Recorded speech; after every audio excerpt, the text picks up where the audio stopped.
Here is a question that keeps me up at night. Not the equations, not the particles, something much stranger.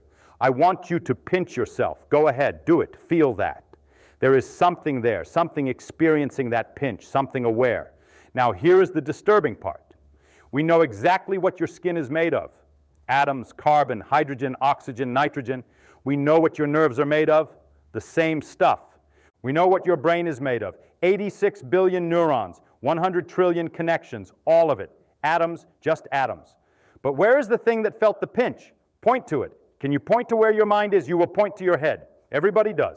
But when we open up the head, when we look inside with all our fancy instruments, we find neurons. We find electrical signals. We find chemistry. We never find the thing that is doing the experiencing. This is not a small puzzle. This is the deepest problem in all of science. And I am going to show you why it is so disturbing and why, after everything physics has accomplished, we still do not have the faintest idea what is going on. By the end of this talk, you will understand the real question. You will see why all the easy answers fail. And you might just walk away wondering if the universe is far stranger than any of us have dared to imagine. Let me start with something simple, something familiar. Look around the room you are in. You see colors, you see shapes, you hear sounds. Maybe you feel the chair beneath you or the floor under your feet. All of this seems obvious, natural, just the way things are. But stop and think about what is really happening. Light bounces off objects. Electromagnetic radiation, photons, they enter your eye. They hit your retina that triggers electrical signals in your optic nerve. Those signals travel to the back of your brain to a place called the visual cortex. Neurons fire, patterns form, and then something extraordinary happens, something utterly inexplicable. You see red, you see blue, you experience the world. The light is not red. The light is just electromagnetic radiation with a certain wavelength, about 700 nanometers. There is nothing red about it. The neurons firing in your brain are not red either. They are just cells doing chemistry, sodium ions flowing in and out, electrical potentials changing. So where does the red come from? This is what the philosophers call qualia, the felt quality of experience, the redness of red, the painfulness of pain, the taste of chocolate. These are not just information, they are experiences. Somebody is home having them. I once wrote a little poem about this.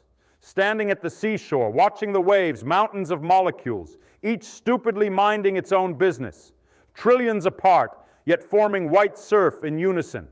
And there I am, atoms with consciousness, matter with curiosity, a universe of atoms, an atom in the universe. That is the puzzle. How do atoms become aware? Now wait, you might think we know the answer. The brain. Obviously consciousness comes from the brain.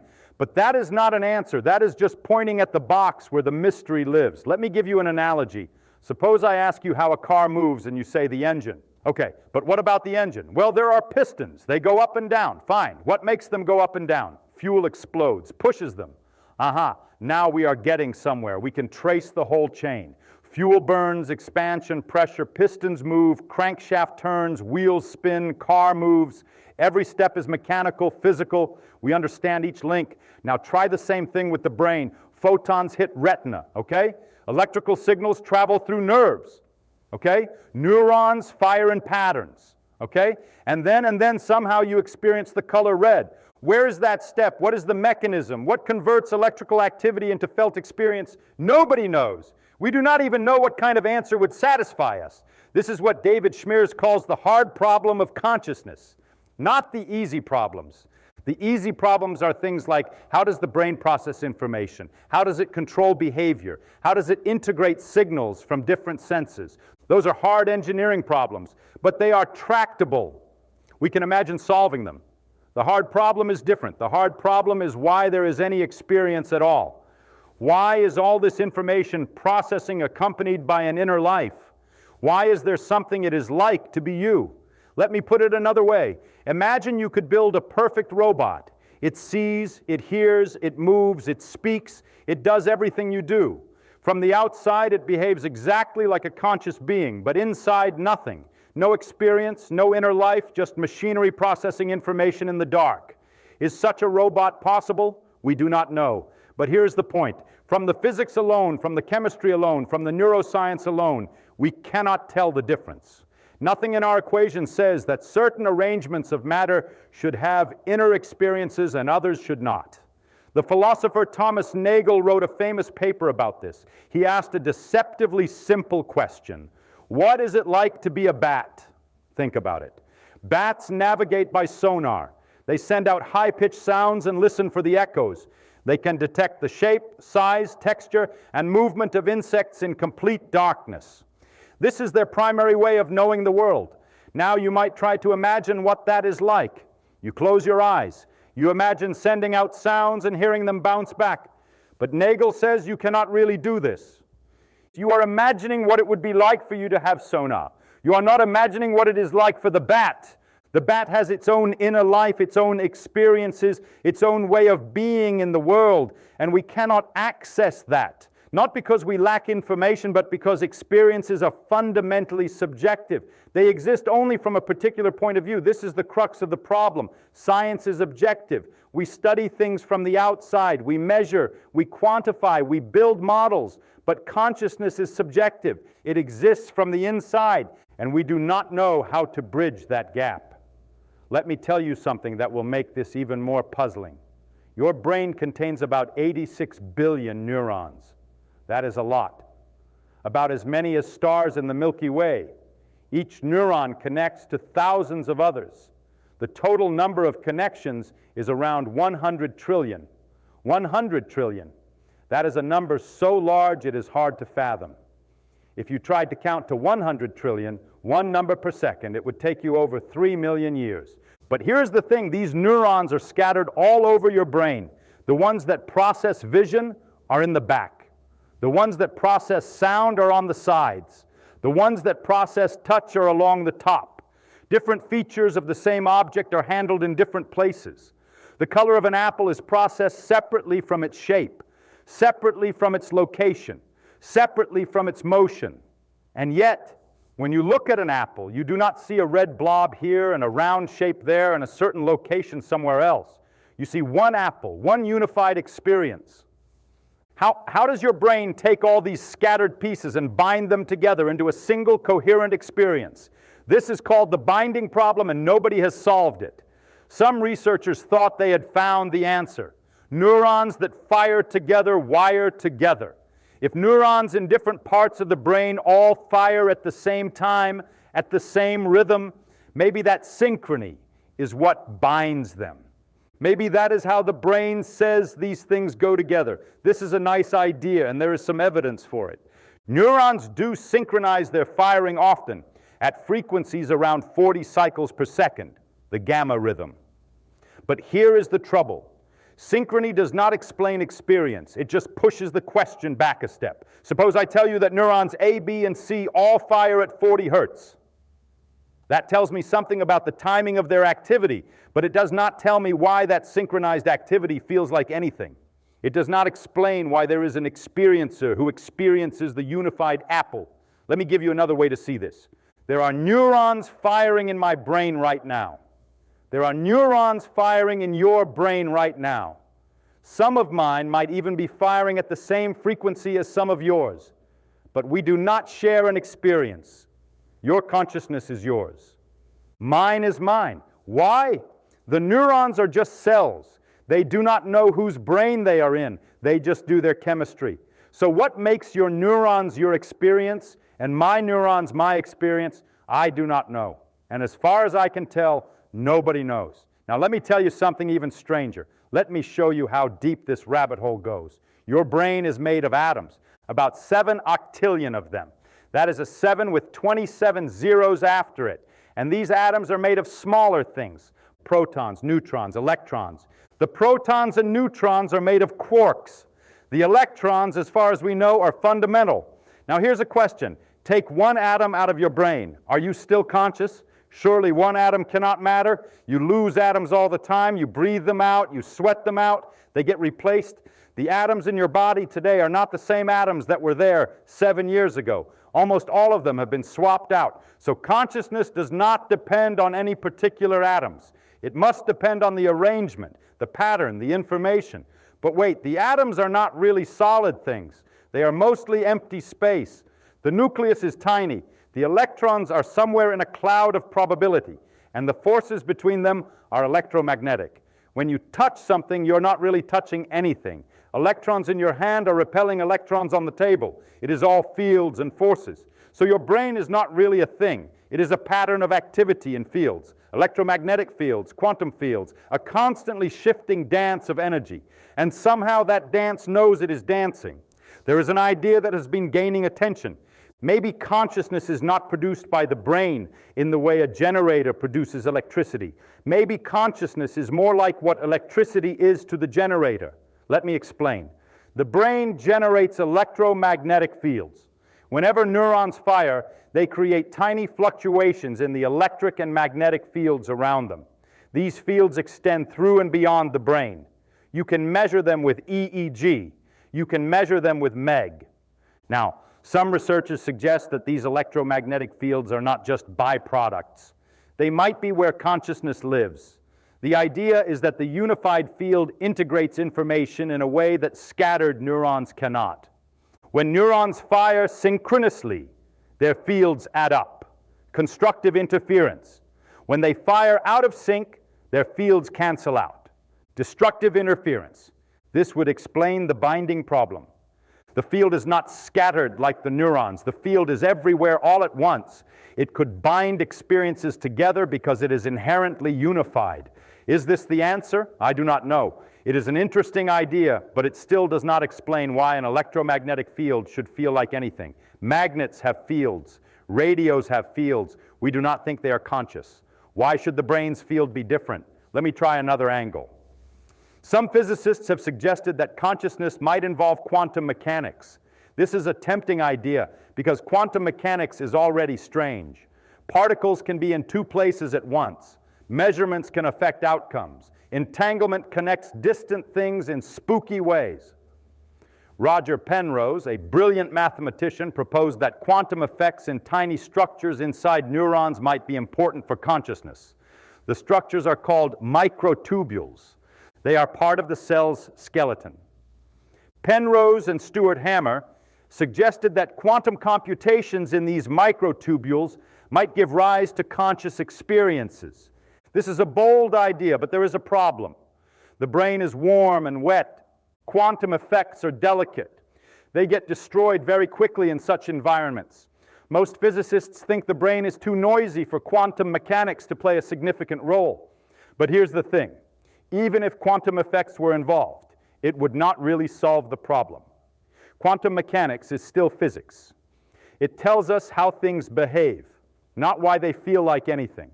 Saying consciousness is quantum does not explain consciousness. It just makes it quantum and mysterious instead of classical and mysterious. We keep running into the same wall. We can describe the brain in more and more detail. We can map every neuron, trace every connection, measure every signal.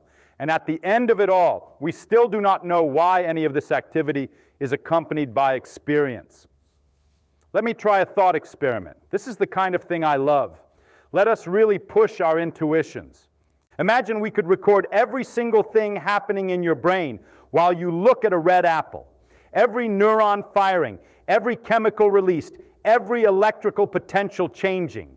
We store all this information in a computer. Now imagine we play it back. We recreate all the exact same signals in a different brain or maybe in an artificial system.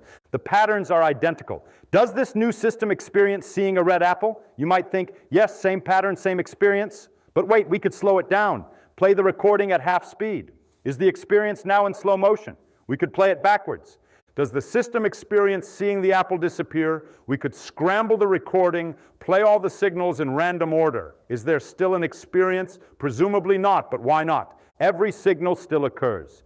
Every component is there. The difference is the relationships between them, the structure. So consciousness depends on structure. Fine, but what structure? What makes one arrangement conscious and another not? Here is an even stranger version. Imagine we write down all the information about your brain at a single moment. All the positions and states of all the particles. We put this information in a book, a very large book. Is the book conscious? It contains all the same information as your brain at that moment. You probably want to say, no, the book is just ink on paper. It is not doing anything. There is no activity, no process. Consciousness seems to require not just information, but processing change over time. But how much processing and what kind? These questions do not have clear answers. Let me tell you something that really bothers me. We know a lot about how the brain works. We know which areas light up when you see faces. We know which areas are active when you feel fear. We know that damage to certain areas causes specific deficits. Damage the fuse-formed face area, and you cannot recognize faces. Damage the hippocampus, and you cannot form new memories. All of this is wonderful neuroscience. But notice what it is. It is correlations, brain activity. A correlates with experience. B, we find the correlates of consciousness. But correlates are not explanations. If I tell you that a thermometer reading correlates with temperature, I have not explained temperature. The thermometer is just measuring something. The question is, what is being measured? When we find neural correlates of consciousness, we are finding where and when consciousness is associated with brain activity. We are not finding how or why that activity becomes experience. Some people think this is just a matter of more research. Once we understand the brain better, the mystery will dissolve. Consciousness will turn out to be an emergent property, like wetness emerges from water molecules. The molecules are not wet individually, but put enough of them together and wetness appears. I'm not so sure. Wetness is not really a deep mystery.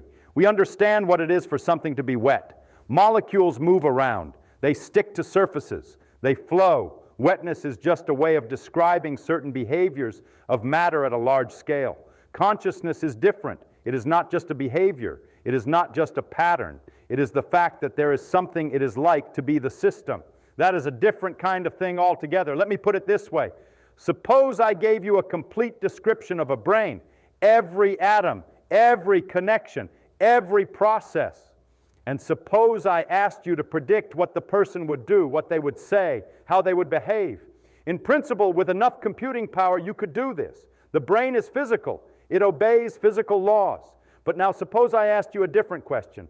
What is this person experiencing right now? What does it feel like to be them?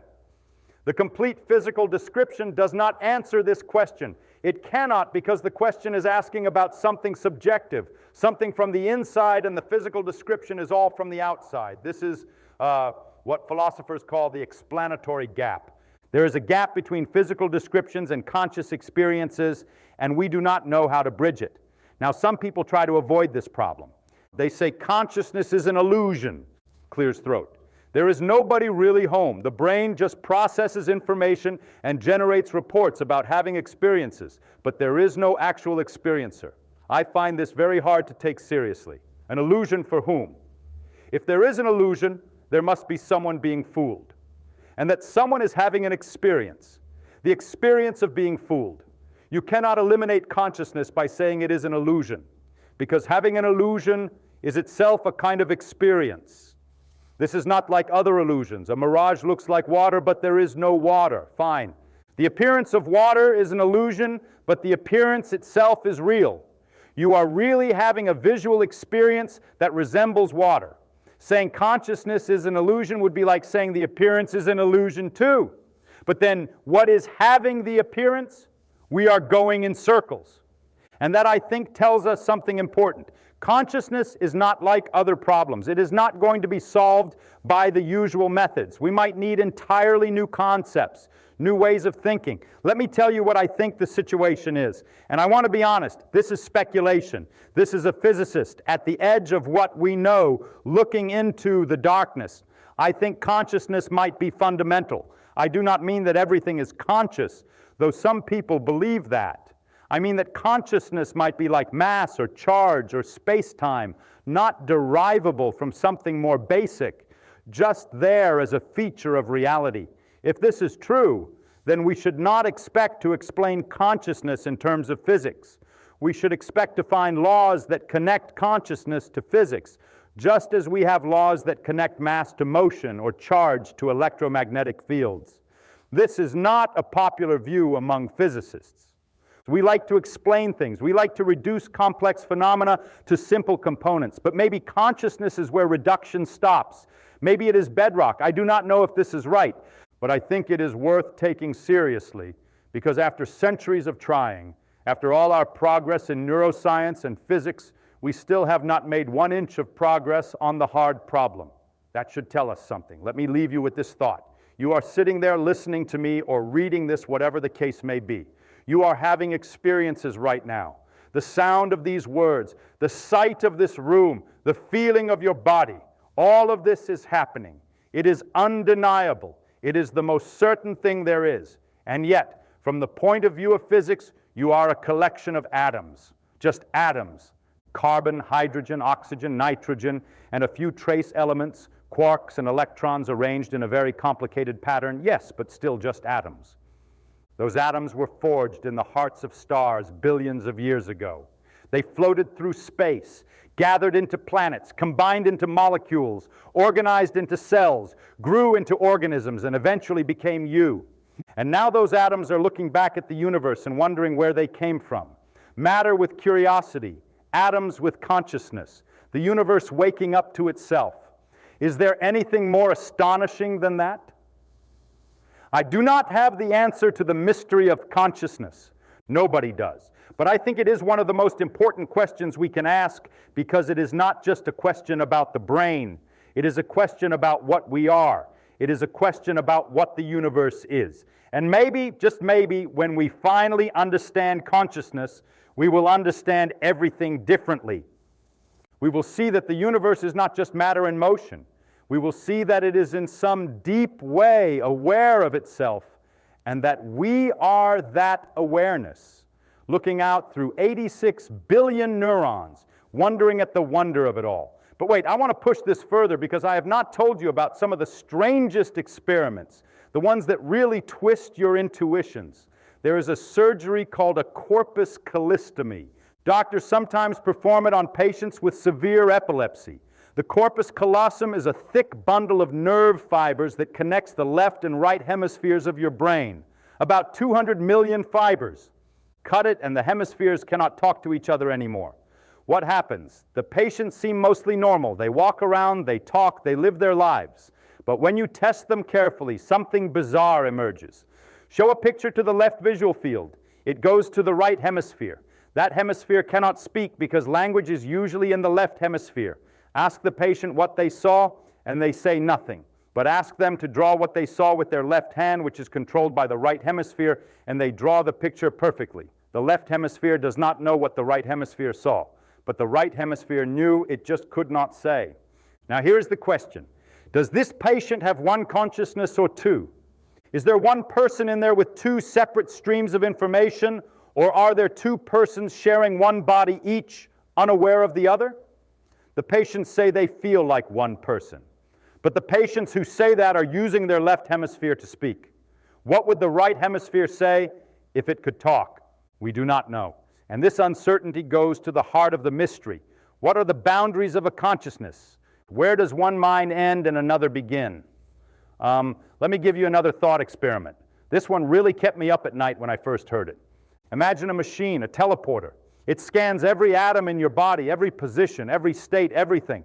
It transmits this information to Mars. And on Mars, it assembles a perfect copy of you from new atoms. The original here on Earth is destroyed in the scanning process. The person on Mars wakes up. They have all your memories. They think they are you. They remember stepping into the teleporter on Earth. From their perspective, there was no interruption. They blink and they are on Mars. But is that person you? Some people say yes. What matters is the pattern, not the atoms. The atoms get replaced all the time anyway. If the pattern is preserved, you are preserved. Other people say, no, you died when the scanner destroyed your body. The person on Mars is a copy, a very good copy with your memories and personality, but still a copy. A new person who falsely believes they are you. How would you decide? Both versions have the same claim to be you. Both have your memories, your personality, your sense of being you. There is no test that could distinguish them. No experiment that would reveal which one is the real you. This is deeply unsettling because it suggests that there might not be a fact of the matter. There might not be a real you that persists through time. Just a series of momentary experiences stitched together by memory into the illusion of continuity. But then who is having the illusion? You see how we keep coming back to the same problem? Every time we try to think our way out of it, we end up right back where we started. There is something it is like to be you, and we do not know what that something is. Let me try yet another approach. Let us think about what consciousness does. Here is an interesting observation. Everything you are aware of is slightly in the past. Light takes time to travel to your eyes. Sound takes time to reach your ears. Nerve signals take time to reach your brain. Processing takes time. By the time you are aware of something, it happened a fraction of a second ago. But you do not experience the world as delayed. You experience it as happening now. Your brain must be doing something to stitch together information that arrives at different times. It creates a unified present moment out of scattered signals. This is another binding problem. Temporal binding. How does the brain bind events from different times into a single experience of the present? And here is another puzzle. You do not experience the gaps. You blink and the world does not go dark. Your eyes make tiny movements called saccades, and during those movements you are effectively blind. But you do not notice. Your brain papers over the gaps. So your experience of the world is not a direct perception. It is a construction, a model, a best guess based on incomplete and delayed information. Your brain is a prediction machine constantly filling in the blanks, smoothing over inconsistencies, creating the appearance of a seamless, continuous reality. But here's the strange part. The construction is experienced by something. There is a viewer watching the constructed movie. Who is that viewer? And where do they sit? This is where it gets really mind-bending. The viewer cannot be in the brain because the viewer would have to experience the signals from the brain. And those signals would have to be processed by something else, and that something else would need its own viewer, and we would be in an infinite regress. There is a famous argument against this called the homunculus fallacy. You cannot explain consciousness by putting a little person inside the brain who watches a screen, because then you would have to explain the consciousness of the little person. You would need a smaller person inside that person's brain, and so on forever. So consciousness cannot work like a movie theater. There is no screen, no projector, no viewer sitting in a seat. The experience must be generated in some other way, a way that does not require a separate observer. But we do not know what that way is. Let me tell you something else that puzzles me. The problem of unconscious processing. Most of what your brain does, you are not aware of. You are not aware of regulating your heartbeat, your breathing, your digestion. You are not aware of the complex computations that let you recognize faces, understand speech, or catch a ball. These things happen automatically below the surface, but some things do reach consciousness. The redness of red, the pain of a stubbed toe, the taste of coffee. What determines which processes become conscious and which do not?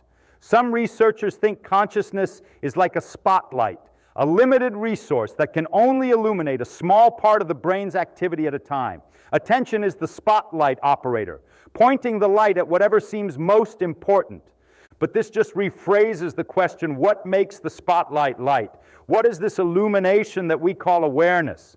Saying that some processes are conscious and others are not does not explain what consciousness is. It just labels the mystery. Here is another strange fact. Anesthesia. We can put people to sleep with drugs. Their brain keeps working. Neurons keep firing, but consciousness disappears. Where does it go? When you wake up from anesthesia, there is a gap. You were under at one moment, then you were waking up. The time in between does not exist for you. It was not experienced at all, not even as darkness or blankness, just nothing.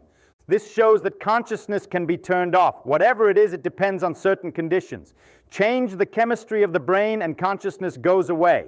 Restore the chemistry and it comes back. But notice the atoms do not change. The neurons do not disappear. The structure is mostly preserved. What changes is the activity, the patterns of firing. So consciousness seems to depend on activity, not structure. A dead brain has all the same atoms as a living brain, but no consciousness. The difference is the electricity, the flow of signals, the dynamics. But what kind of dynamics? Any dynamics? Surely not. A hurricane has dynamics. A whirlpool has dynamics. We do not think they are conscious. There must be something special about the kind of dynamics in a brain. Is it complexity? Brains are very complex. But some things are complex without being conscious. The economy is complex, the weather is complex, the internet is complex. Complexity alone does not seem to be enough. Is it computation? Brains compute, but computers compute too. We can build machines that do everything the brain does, at least in terms of information processing. Should we expect these machines to be conscious? This is the question of artificial intelligence and consciousness. If we build a machine that processes information the same way a brain does, will it have experiences? Will there be something it is like to be that machine? Some people say yes. Consciousness is substrate independent. If you implement the right algorithm, consciousness will arise regardless of whether it is running on neurons or silicon. Other people say no. There is something special about biological neurons, about the wet chemistry of the brain that is necessary for consciousness. A simulation is not the real thing. A perfect simulation of fire does not burn. A perfect simulation of water does not quench thirst. Maybe a perfect simulation of a brain does not experience. I do not know which view is right, but I know this. The question cannot be answered by looking at behavior alone. A machine might act conscious without being conscious. A zombie in the philosophical sense. It would say all the right things, behave in all the right ways, but inside nothing. How would we know? How could we tell the difference between a conscious machine and a very good imitation? We cannot. And that is disturbing because it means we cannot really know if anything other than ourselves is conscious. I assume you are conscious. I behave as if you have experiences like mine. But I have no way to verify this. Your behavior is all I can see. This is the problem of other minds. And it is connected to the hard problem because both problems arise from the same source. The privacy of consciousness. The fact that experiences exist only from the inside. Now let me step back and ask a bigger question. Why does any of this matter? It matters because consciousness is not just another phenomenon. It is the phenomenon. It is the only thing we know directly. Everything else we know through consciousness. Physics, chemistry, biology, all of it comes to us through experience. We see the world, hear the world, touch the world. Without consciousness, there would be no knowing at all. So consciousness is not at the periphery of our understanding. It is at the center. It is the lens through which we see everything else. And here is another reason it matters. Consciousness is where value lives. Pain hurts. Pleasure feels good. Joy, sorrow, love, fear. These are not just information. They are experiences with intrinsic qualities. They matter because they feel like something. If consciousness did not exist, would anything matter? I do not think so. A universe of unconscious matter doing its physics would just be stuff happening, no better or worse than any other stuff. The fact that some arrangements of matter can suffer, can enjoy, can care, that is what makes things meaningful.